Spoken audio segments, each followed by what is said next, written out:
Welcome to the Translate Your Doctor podcast. I'm your host, Patrick Figures, joined as always with my co-host, Dr. Trey Sertish. Trey, happy Sunday.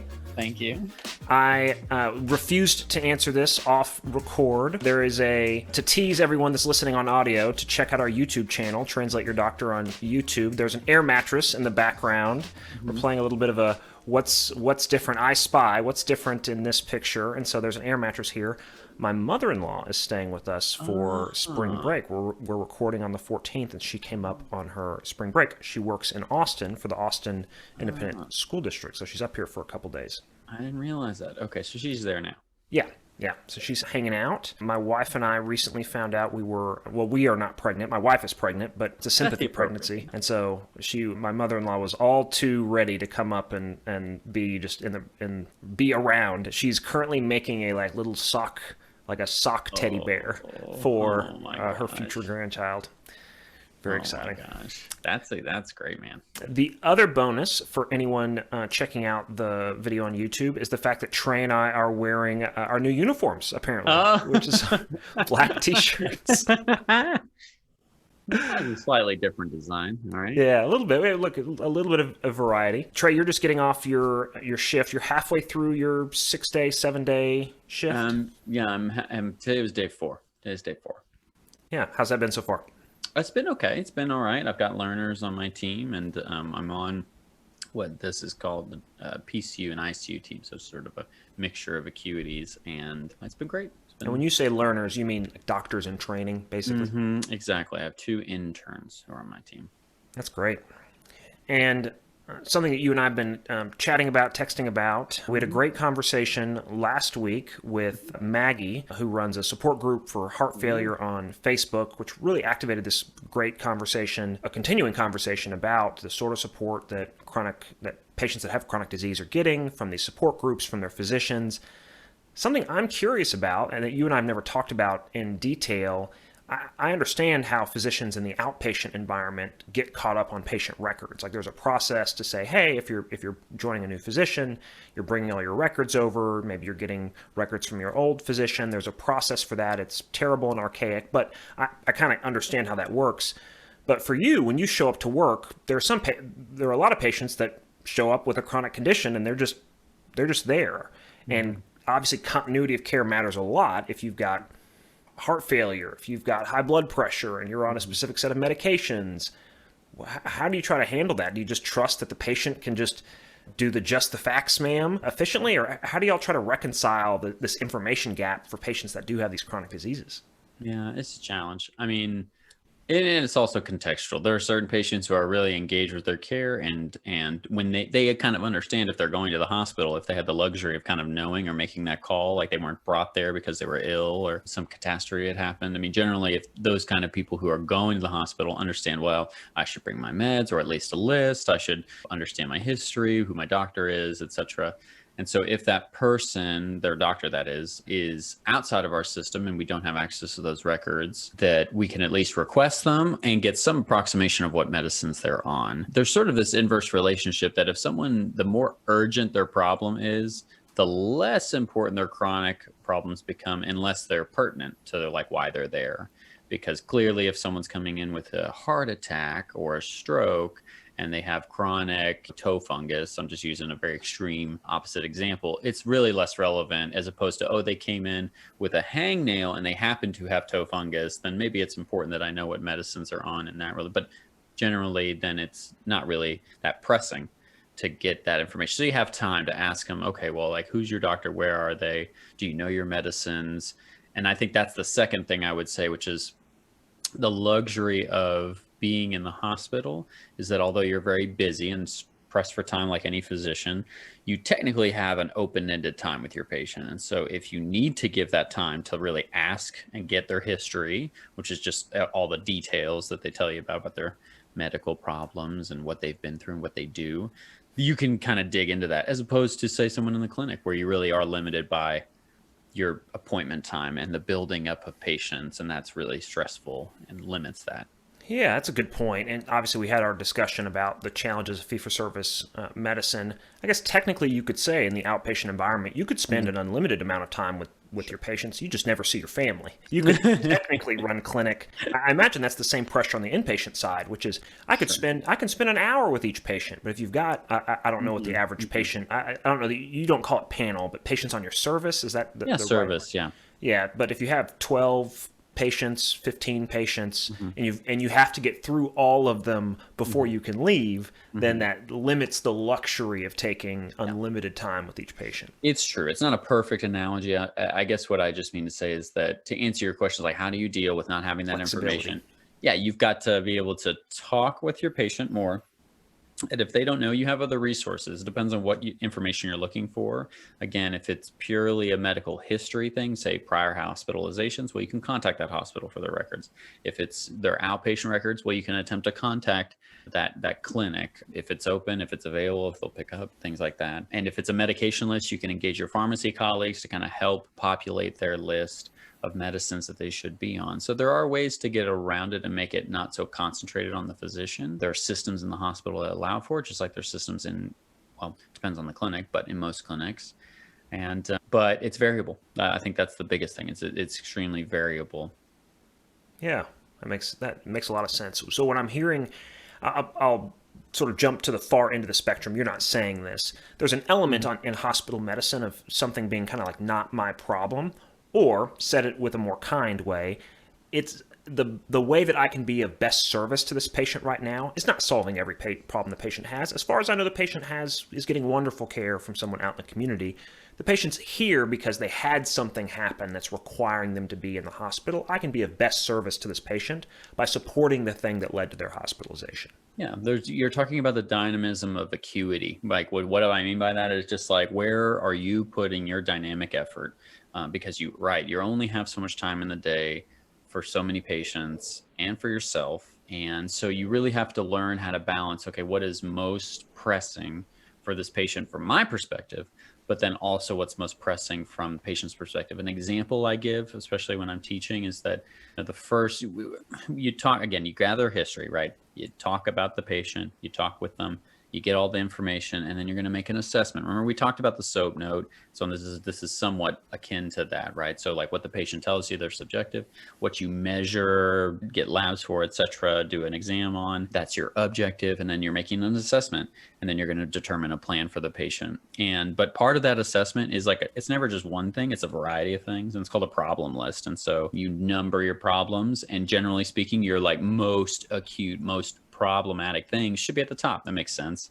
But the way I try and tell learners is like, hey, don't forget that what a patient comes in complaining of isn't always what you're hospitalizing them for.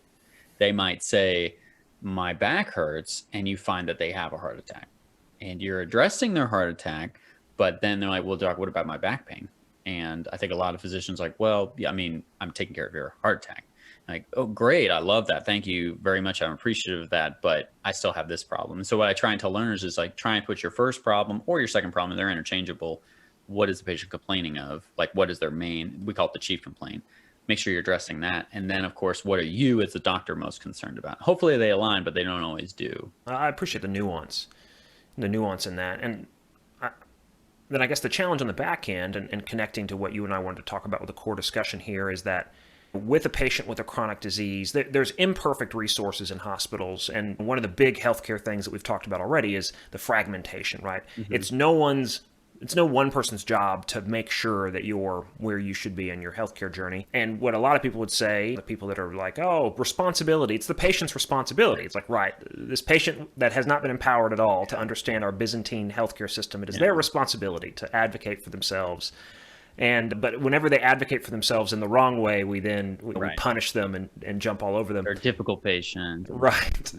And so there's a challenge because these patients don't always get connected with who they need to be. Because what I imagine is an ellipses, right, or a comma that says, Mr. Figures, we can't address all of these issues right now. I can't address your back pain right now necessarily. But here's what I am going to make sure is that we have a plan for what should happen next. That might be in an ideal world where it's, hey, upon discharge, we're going to make sure that you get connected with a PCP physician. We're going to make sure that you get connected, because if that person has a life-altering illness, and we've talked about that a lot with this notion of life-altering illnesses, you're going to leave this earth with some form of high blood pressure, diabetes, chronic heart disease, chronic kidney disease, like all, these things are going to be with you forever. Oh my gosh, it seems so important to have an advocate. You and I have talked a lot as well about this idea of advocacy from a care provider. And that does seem like it's a gap, because no one owns that in the inpatient environment. Is that something you've ever felt the stress of? Because I know you're at an institution that can have patients that have insurance challenges, patients that have these gaps. Yeah. Oh, yeah. I mean, I would say, honestly, that's probably the largest challenge that the American health system faces. That sounds really hyperbolic, but fragmentation of care results from a lot of the things that we have discussed and likely will discuss in this kind of ongoing discussion of what's wrong with the American healthcare system. And whether it is fee for service, right, which fragments your care into procedures and billable services, whether it is different insurances that cover different things and pay for different physicians in different places, that fragments your system quite figuratively. And it's all of these things, and fragmentation in terms of who's taking care of my problems. I have to have a specialist for this, and this. And I hope to have a quarterback physician or a primary care doctor. I hope to have somebody in the hospital who's advocating for me as I navigate something in a very scary part of my life. And so I really do believe that fragmentation is the biggest problem, like you've outlined. And in the hospital, I try, like we're talking about, to be that advocate for them and to try and pull it all back together as best as I can. It's very, very challenging. It's probably the thing that contributes most, I would say, to burnout amongst physicians, which is just this sense of I can't pull their care together because it's so complex, even if I know what they need. And I think that either pushes some physicians away, intimidates others, or drains the ones who kind of dive into it. And that's challenged because it's not contributing to fixing the system. It's really just band-aiding individual patients. And that both frustrates the physicians and obviously the patients who are suffering from that, because no one's really contributing to a solution. They're just adapting to the problem of fragmented care. Yeah. Yeah, I think that's something that can also be a misunderstanding for patients that have high needs. Is there's this idea that there are these safety nets that exist, right? Like, if I fall, this thing will catch me. Well, that can be little bit of a trick. Because just because you're in a hospital, which functions as a safety net, right? You're in the emergency room, you get admitted, and you have a hospital stay. Well, they're going to slingshot you out of a state of crisis, sure, but you may fall back down again if you can't get the care that you need in the outpatient, which is to say in the walking around regular world environment outside of the hospital. And the people in the hospital, the physicians like Dr. Trey Sertish, that as much as they want to support you, they are limited. They're limited with time, resources, all the things they need. And even amongst systems like the connected system that Dr. McClelland was talking about, where that hospital system does have hospitals, and then they have physicians in the outpatient world. Even then, that connection is imperfect, because there isn't just an easy button for those things. And so I think the takeaway for any patient listening to this that has ongoing issues is to know that, hey, just because you're in a hospital, if you do get hospitalized and you have been putting off managing your illness, you being hospitalized and talking to a doctor, just because the doctor doesn't talk about your life-altering illness doesn't mean there's nothing to talk about. It just means that wasn't priority one or priority two in supporting you, giving you the support that you needed while you were in the hospital, which connects us to you really have to look out for yourself and advocate for yourself. Unfortunately, not every physician is Dr. Trey Sertish. Not every person that you interact with. A burned out physician, someone that suffered at the hands of our healthcare system, can often look like the bad guy or the bad person. Yeah. And that's hard, because it's really easy to throw stones at the physician who's really at the end of their rope. And you and I have talked about that, especially post-COVID. How many physicians in COVID have with a good heart, thrown themselves into the front lines and maybe unintentionally been part of whatever, not the solution, been part of the problem, because they haven't made it easy to support themselves or to not end up in this burned out place. So I think that connects us to this recommendation that as a patient with a life-altering illness, it's important to have an advocate. It's important to have, of course, great hospital care, but also great care outside of the hospital. Do you have at the family practice I worked at, we called it a throw-up speech. Do you have a throw-up speech that you give to patients, you give to loved ones, and talking about, hey, if you're not managing your diabetes, if you don't have a physician that's supporting you on that, here's why you should have that. Like what's your throw-up speech on this idea of like advocacy, especially with someone with a life-altering illness? I don't know.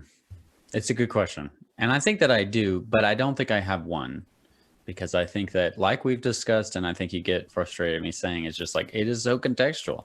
Because despite the system can be unifyingly fragmented, but each individual has their own run-in with those fragments. And I think that it just determines what they need to be told. And different people, you hit on this a little bit earlier, right? Which is, some people will say, well, they just need to take personal responsibility. There are some people that need to take personal responsibility. That definitely exists, but it's a spectrum. Then there's people all the way on the other side who like take all the responsibility in the world and they still suffer. And then there's pretty much the majority, the overwhelming majority, which is in between, which is, I'd like to take more responsibility. I don't exactly know if I'm doing this effectively. I don't know if I should. Is that the right thing I should advocate for? So honestly, my first appraisal as I get to know people is like, okay, well, where are you on that spectrum? And then to engage them accordingly. And so my throw-up speech, as you're saying to them, is really just like, listen, number one, naming it, the system sucks. Like, the system sucks and the system feels bad and it feels like you're losing, and you are right now because you're in the hospital, and that never feels good. So let's start there by naming it. And then two, well, all right, where are the first kind of, they could be baby steps, they could be major steps, but what are the first concrete, tangible steps we could take, not only this hospital stay, but also planning for when you leave? And that can vary. If it's as simple as like, my medicine's too expensive, okay, well, let's find alternative medicines or charity programs or whatever, what have you. Oh, I can't get to my appointments because transportation's unreliable. All right, well, let's look at those options. Oh, I don't like taking my medicines because they erase my sex drive with my wife, and I can't talk about that with anyone, and I just don't want to use it. It's like, okay, well, all these things are extremely contextual. And depending on the problem, like say with the transportation, that interacts with a lot of things that I, as a physician, don't actually like deal with. And so that's a high fragment, right? That's a high fragment. If we're sticking with the analogy, it's a high fragment problem. And so it's like, okay, well, now what I'm telling them is like, listen, I'm limited to what I can do, but I know you need to do this. And so generally what I'm saying, to get back to you, is like, be persistent, be focused on what the problem is so that you can find a solution, because the solution may look different in our system. And so if your problem is not getting to your appointments, okay, well, like, go to your church, see if someone will take you, okay, call a friend, see if they'll take you, utilize family, utilize public transportation. If you're over a certain age or under a certain income, can you do things like Access-a-Ride that like take you to your appointment? What can you do to get there? So I know that's not like a definitive answer, but what I mean to say is that, like, I don't think that there is one thing I could tell them other than know what you need, which might require a conversation with your doctor, and then be persistent in finding a solution for that need. I think there's a misunderstanding too about this idea of advocacy. Like, can you talk a little bit about how you think about advocacy? And let me give you a frame this way. And this isn't to disparage any of our wonderful healthcare providers that are out there. Sure. But roles, it's really easy for the average person to misunderstand the role of whoever they're working with in the healthcare system. And let me be specific. The role of a wonderful, high-performing 90th percentile physician at an urgent care clinic, and the role of a 90th percentile high-performing primary care family medicine physician at a family practice office. How do you think about this idea of advocacy from a physician's perspective? For those instances, like the urgent care and the family care? Yeah, I'm picking on that as an example of I think it's really easy to think like, I went to the urgent care and they gave me a prescription and then made a follow-up and then they sent me home. Yep. And that might feel, despite them being, like you say, in the 90th percentile, that might feel to them, the provider, like I did a good job. I did my job effectively. But it might feel to the patient like I didn't get what I was looking for. Is that what you mean? Or the opposite, right? The Mm, provider could say, within my scope of what I do here at this urgent care, like I did what I was supposed to do. The patient came in for an acute issue. I yeah, solved that acute issue and right. I supported that patient. We may see 500 patients a day. That urgent care provider, physician might be seeing 30 patients a day, moving 15 minutes, bam, bam, bam, bam, cruising. Mm-hmm. And the patient comes in, patient's maybe anxious, and the patient gets maybe a third of what they might get from an advocate. But Sure. I would argue that that person's not being an advocate, and that doesn't. I think one thing that needs to be clarified, and we're going to continue to define this as we go on, is that not all physicians need to be advocates. right. So you and I are saying the same thing. I'm Yeah, not yeah, doing a yeah. good job of No, explaining I it. think I understand what you mean, which is like, where does the role of advocate become important as opposed to means to an end? And again, like you're saying, that's unfair to those physicians or providers. There are certain specific roles, like if you need a hand surgeon and you put a buzzsaw through your hand, I'm not looking for an advocate in that instant. I'm looking for someone who can repair my hand, and that is a means to an end. And that those roles, those are highly important fragments in the healthcare system, highly, highly important, vital even. And so I think I see what you're saying is, when is an advocate important? That's right. If we were Yeah. when are we telling someone, hey, maybe you'll be fine, 30-year-old, no underlying health conditions. Yeah, you want to use urgent care as to get your Z-Pack, to get your antibiotics? Great, that's probably fine. But at this point, you might need to think about specifically seeking out an advocate. Yeah. I mean, I think honestly, if you're feeling frustrated by the system, I mean, and I think everyone can feel that way. Like, if you are going to your physician and you feel like it's benefiting you and you're feeling good and your problems are being addressed, well, why do you need an advocate? I mean, I think that it's similar to if you're going about your life and you're following the letter of the law and you're not being prosecuted by anyone or thrown in jail, you don't need a lawyer. Like, you don't need someone to advocate for you and your problems and navigate a system, which is kind of what a lawyer is in my very basic understanding of the law system.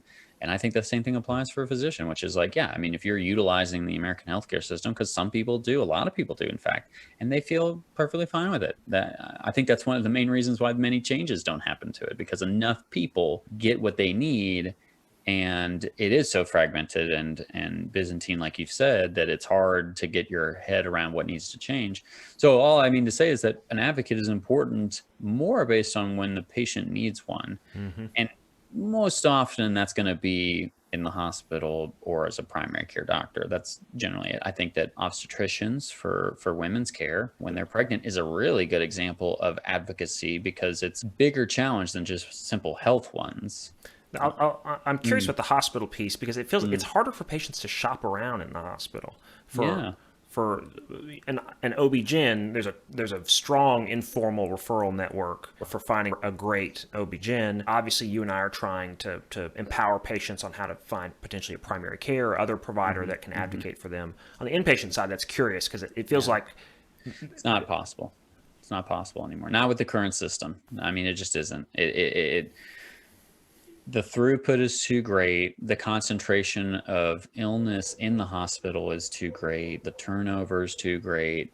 The complexity of hospital-based problems, it cannot be emphasized. Not to just like puff up my chest and be like, oh, my job's really difficult. What I mean to say is just like, people who are in the hospital are generally sick, and sicker than they ever have been in the previous decades. And because if you have to be in a hospital, we set up all these other things. You've already named a few of them: emergency departments and urgent care centers and increasingly larger primary care networks. Those things are meant to stop people from ever getting to the hospital, which is a great intent.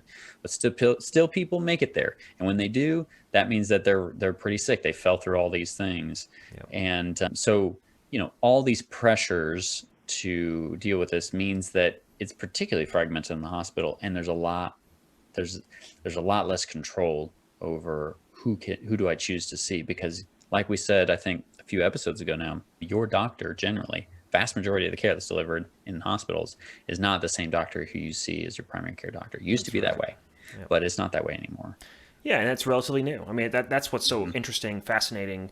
exciting, challenging in medicine is that how much medicine has changed. 100-year industry, Oh, yeah. young science, young industry, and evolving all the time. I would add to your advocate definition to say, as a patient, if you need a relationship with your physician, you're looking for an advocate. If you need something that feels like it's not going to be transactional, if you need to feel like that physician is like meeting you halfway and really investing in sympathy, empathy, a connection, not that you can't get that anywhere, but Right. but if it's a priority for you and you want to optimize for that, then what you're looking for is an advocate, and that is something that you need to shop around for. And I guess now that you're saying that, and I'm really considering, I guess I would amend what I've said, which is if you really need it in the moment, because that's not thinking far enough ahead, right? Because everyone's going to die, and we don't know how, and everyone's got family, and likely part of that family is going to die before you are. Not to be morbid, but